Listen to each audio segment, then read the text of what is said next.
everyone, welcome to So What If I Sew? I'm Jess and this is my channel. It's all about dressmaking, sewing and, you know, all things stitch related. I am so excited to share this video with you today. Excuse me for the cramped surroundings, we're on house cleaning day so everything's sort of everywhere.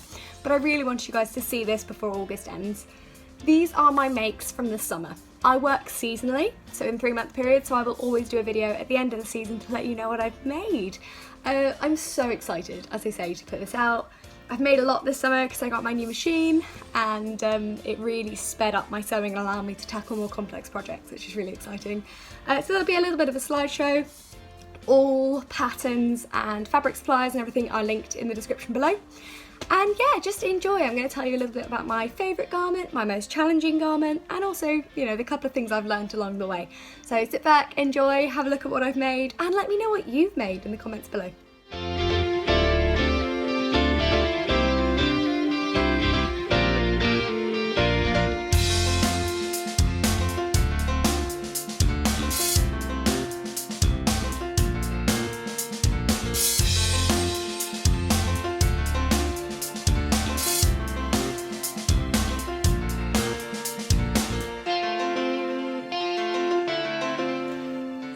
This had to gain accolade as my favourite make of the summer. I love it. I love the way it sits on me. I love the flattering silhouette.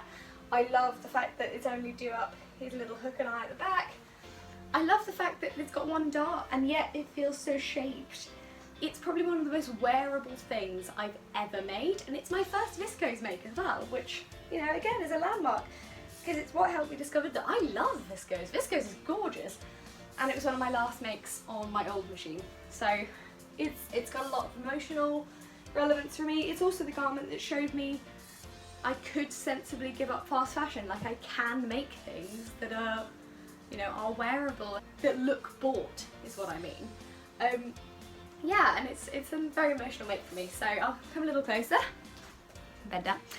So it's faced all through here. You can see on the sew along the sleeves are bagged out, which I like.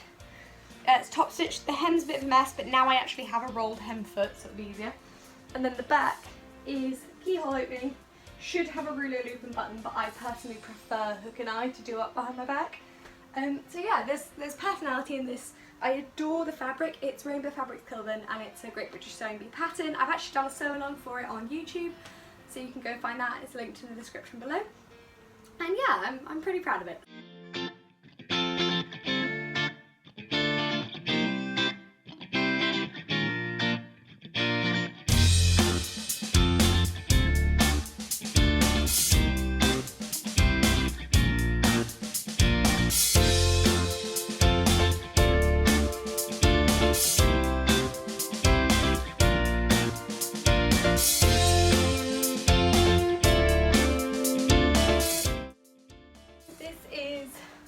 My shirt dress that I made from fabrics Galore, and print cotton.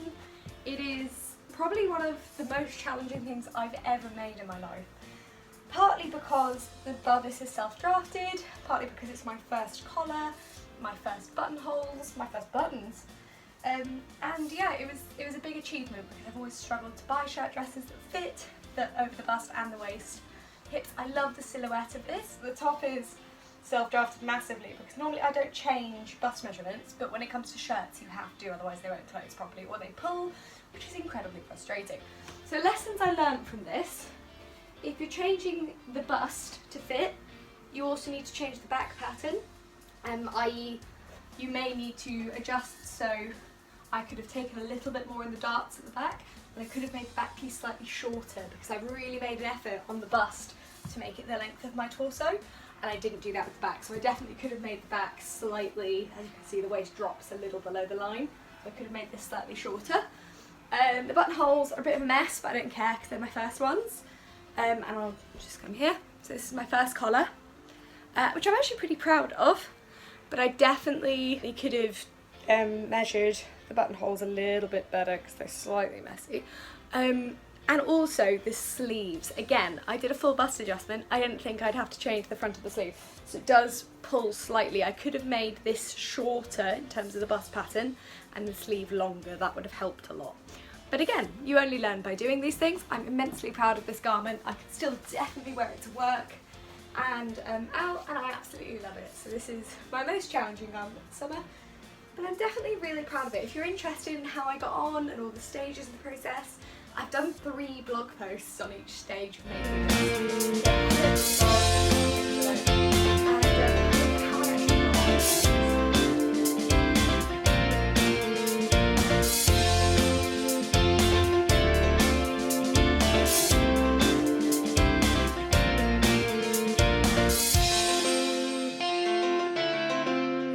Finish off the video, I'm going to tell you what I've learnt.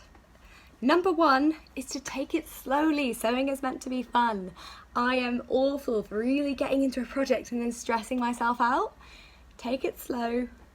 Read the instructions. I'm terrible at reading instructions. I just sort of have a look at it and go, yeah, I'll be fine. Normally I am, but then sometimes when you're not, it's a real catastrophic mistake. So take it slow, read the instructions, and be kind to yourself. If you need a break to get a cup of tea, go do it. If you're done, you've got no sewing inspiration, don't sew. Just give yourself a day off, or do little things. Prep your machine for your next project, fill your bobbin, you know, tidy your patterns, whatever it is. Don't put too much pressure on yourself. Lesson 2. I love viscose. That's what I've learnt this summer. I love it. It's great. I'd always been really scared about sewing with it because I didn't really understand it as fabric, because it is really slippery. But I love it. It's gorgeous and it's cool to the touch. I love Viscose Crepe. I will honestly, now when I see viscose in a fabric title, even if it's like a viscose jersey or whatever, I have confidence because I know I can sew with it. If you're umming and ahhing, go for it. I suggest starting with a Viscose Crepe because although it's stretchier than viscose, in my experience, the rough nature of the fabric does mean it's slightly easier to work with than just normal viscose, which is, oh my god, slippery. If you want to see me my first time working with viscose, you can watch the readdress vlog where I embarrass myself slightly. But it is, I'm proud of the result. But it is, I love it. So that's lesson 2 for me, is viscose is awesome and don't be scared of fabric types. And lesson 3. This is a bit more of something I've learned about myself as a dressmaker and a sewist. I'm terrible at finishing garments. Now I mean that in the literal sense of finishing seams, not like completing. Fine completing, but honestly, by the time I get to the end of the garment, I can't be bothered to hem it properly. I mean, I do, but they're not the neatest in the world. They're always straight, but if you turn them over, they're not very pretty. So something I'm going to do now going into the autumn is I'm going to try, spread my makes over a longer period, but I'm going to try finishing techniques that I've not done before, like French seams. And even then just neatening up the inside of my garment. I'm so bad for it. Honestly, it's terrible. If I could make everything lined, I would, because then I should not have to think about it. But it's true, like, it's an area that's a weak point for me, so instead of ignoring it, I'm going to tackle it head on, and I'll let you know, I'll keep you guys updated throughout the next couple of months with how I get on and what finishing techniques I enjoy using. So those are my top 3 lessons, and yeah, I'm looking forward to my autumn makes. So to give you an idea, some of them will be secret for the moment, I'm working on an Amaya blouse, which is made in my wardrobe at the moment with gorgeous fabric from the rag shop. It's stunning. I'm going to give you guys the final actual introduction video to my sewing machine. I really wanted to get to know it before I filmed it, so look out for that. And I'm also going to go into my first foray of knit jersey. Or stretch knits. I've made tops with jersey before, but I'm going for something more cardigan, cozy knit. As you can see, love a bit of knitwear. So that will be a first foray for me, and I'm going to make some more beautiful dress, some of my fabrics from Rainbow Fabrics Kilburn. So that's a little taste of what I'm going to be up to. If you enjoyed this video and enjoyed any of my others, like, share, subscribe, and hit the notification bell so you can actually know when I post a new video. I'm really looking forward to keeping sewing with you guys for the rest of the year. And I can't wait to see what we will make. Thanks for joining me, and I'll see you guys next time.